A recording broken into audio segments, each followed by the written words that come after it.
Pengabdian serta edukasi kepada masyarakat adalah salah satu tugas dan fungsi universitas. Maka dari itu, Unit Pain Center RSUB mengadakan kegiatan bakti sosial pada Sabtu 19 Juni 2021 di Rumah Sakit Universitas Brawijaya.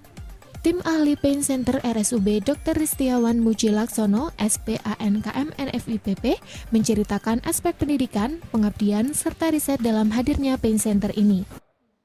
Kegiatan ini tidak hanya dilaksanakan di Pain Center, namun juga unit-unit lain di Rumah Sakit Universitas Brawijaya.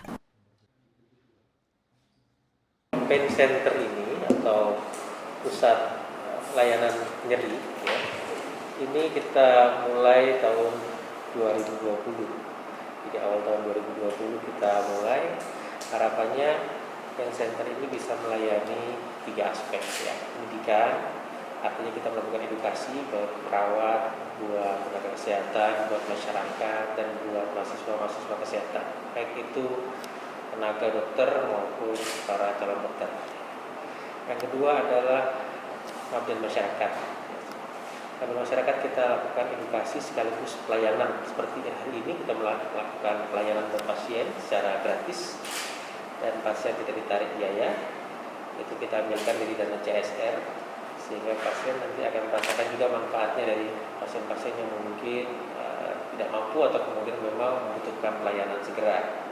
Sifatnya pengabdian masyarakat. Yang ketiga adalah di aspek riset, penelitian. Ini terjadi perguruan tinggi, ya, Brawijaya punya terjadi perguruan tinggi, pendidikan, pengabdian masyarakat, dan juga penelitian. Kita juga mungkin mengumpulkan data-data pasien untuk kita kaji, untuk kita analisa secara epidemiologi, secara sosial, faktor-faktor nyeri yang kira-kira menjadi penyebab gimana kualitas hidupnya mungkin menurun buat pasien. Jadi kita kaji, harapannya nanti bisa ada luaran dan harapannya bisa ada masukan buat masyarakat, buat para dokter, dan buat pengambil kebijakan di rumah sakit. Pain Center merupakan unit unggulan terbaru di bawah Rumah Sakit Universitas Brawijaya yang melayani pengobatan nyeri akut hingga kronis. Karena terkait dengan pelayanan, dia harus mengurus surat izin praktek. Nah, surat izin prakteknya itu memang baru jadi di tahun ini, tahun 2021. Tapi fasilitasnya memang kita siapkan mulai 2020 karena nggak bisa singkat.